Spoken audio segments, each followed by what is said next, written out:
Bonjour à tous. Aujourd'hui, nous allons parler d'arithmétique et plus précisément des nombres premiers et des critères de divisibilité. Alors, pour commencer, on va regarder ce que sont les multiplicateurs et les diviseurs en effectuant une division euclidienne.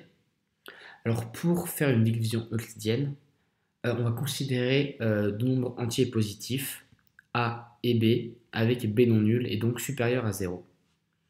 Alors, effectuer la division euclidienne de A par B, ça revient à trouver un couple d'entiers uniques Q et R, qui vérifie la relation suivante. A est égal à B fois Q plus R, où Q est le quotient et R est le reste de la division.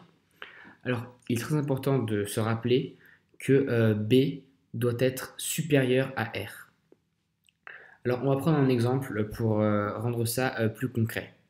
On va prendre A est égal à 187 et B est égal à 13. Donc, on va poser notre division. Comme vous pouvez le voir ici, 187 avec la barre et l'autre barre et le 13. Alors, d'où sort le 14, le 182 et le 5? Alors, en fait, on va essayer de trouver un nombre par lequel multiplier 13 qui sera le plus proche de 187, mais qui sera inférieur à 187. Alors en cherchant, on va trouver 13 fois 14 est égal à 182. Donc on va mettre le 14 ici et soustraire 182 à 187. On va obtenir 5. Donc 5 est le reste. On peut voir que 187 est égal à 13 fois 14 plus 5, dans lequel le quotient Q est égal à 14, le reste 5 et le reste R le reste est égal à 5. Et donc, R est inférieur à B car 5 est inférieur à 13. Alors maintenant, on va voir les multiplicateurs et les diviseurs plus précisément. Alors, on va considérer encore deux entiers positifs A et B avec B non nul, donc B supérieur à 0. Alors, si le reste de la division euclidienne est égal à 0, l'égalité qu'on a vue précédemment va devenir AB plus A est égal à B fois Q. Alors dans ce cas, on dit que A est un multiple de B et que B est un diviseur de A. Alors pour que ce soit plus clair, prenons comme exemple A est égal à 120 et B est égal à 15. Alors en cherchant, on trouve que 120 est égal à 15 fois 8 plus 0. Donc R est égal à 0. On peut donc dire que 120 est un multiple de 15 et 15 est un diviseur de 120. Alors maintenant, on va arriver au nombre premier. Alors, la définition brute d'un nombre premier est qu'un nombre est dit premier s'il n'est divisible que par deux diviseurs distincts, c'est-à-dire 1 et lui-même. Alors, pour rendre ça plus concret, on va prendre des exemples.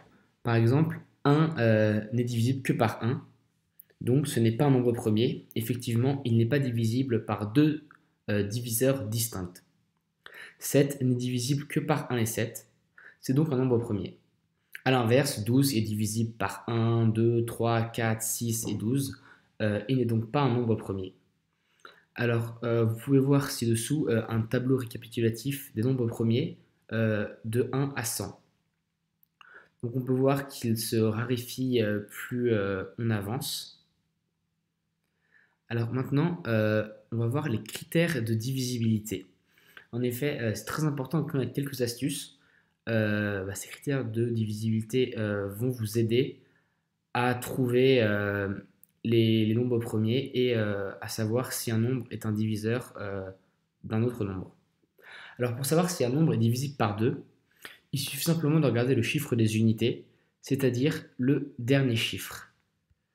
Si jamais celui-ci est 0, 2, 4, 6 ou 8, alors le nombre est divisible par 2. Donc là, dans l'exemple, 19 876 est divisible par 2, car 6 est son chiffre des unités. Alors pour savoir si un nombre est divisible par 3, il faut additionner les chiffres qui composent ce nombre. Si jamais et seulement si cette somme est divisible par 3, alors le nombre entier est divisible par 3. Par exemple, prenons l'exemple de 438. 4 plus 3 plus 8 est égal à 15.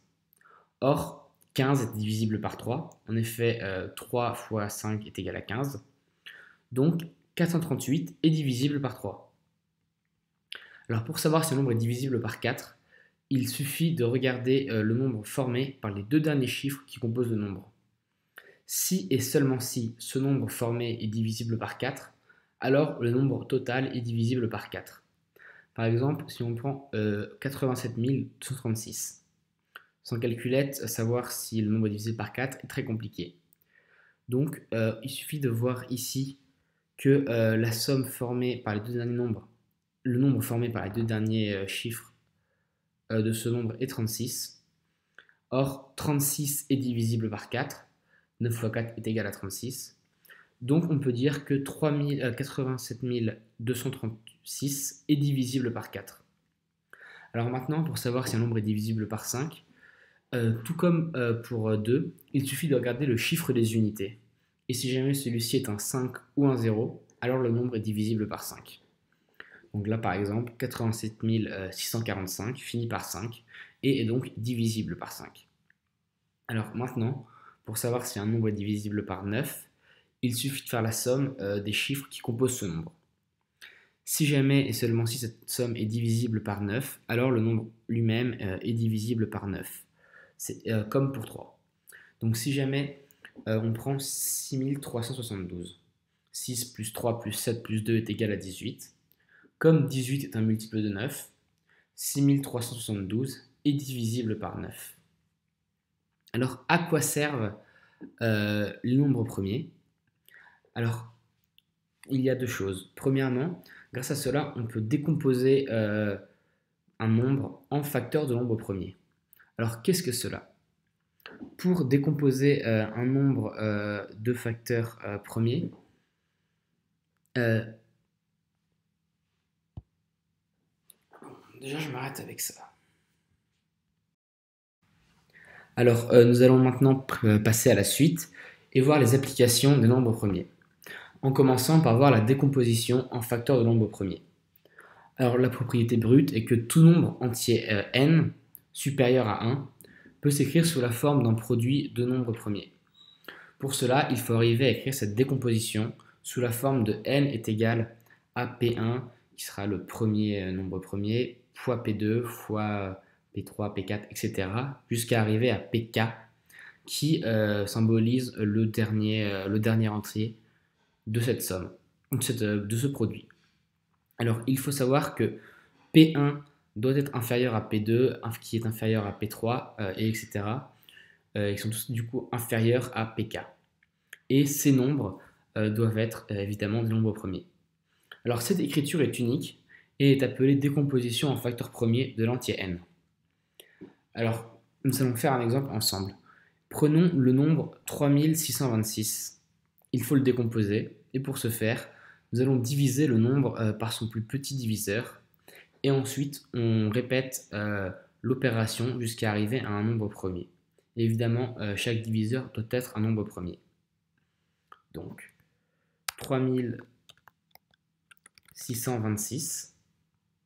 Alors, il est divisible par 2, et 2 étant le plus petit nombre premier, ce sera P1. Donc, est égal à 2 fois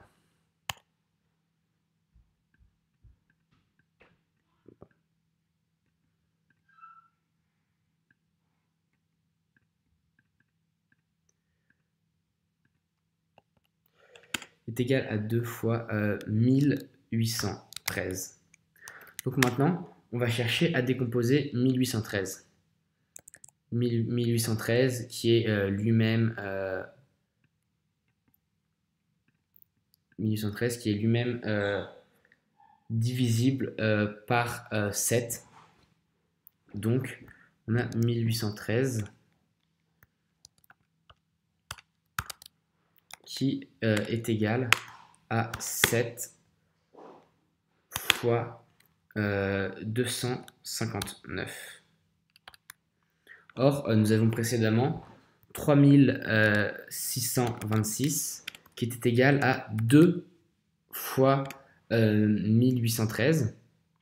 Donc on remplace simplement 1813 par le 7 fois 259 fois 7 fois 259. Alors maintenant on va chercher à décomposer 259.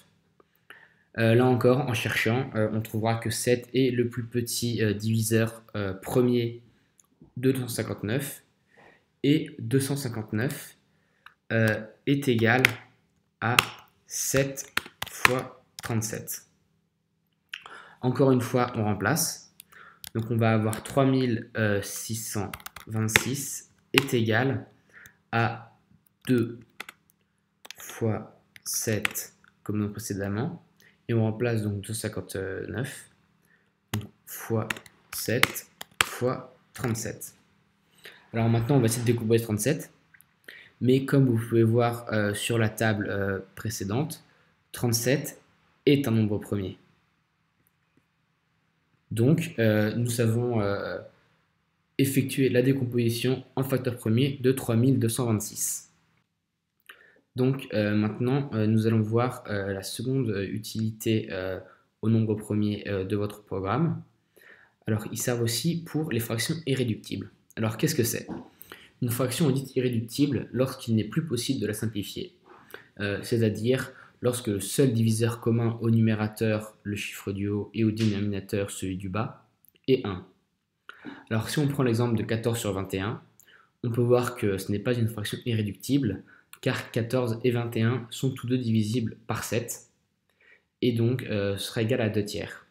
Mais dans ce cas, on peut voir que 2 tiers, donc 2 est divisible par 2 et 1, et 3 est également divisible par 2 et 1, et donc la fraction est irréductible. Alors, cela peut paraître simple pour des petites fractions, mais plus le numérateur et le dénominateur sont élevés, plus la réduction va être compliquée.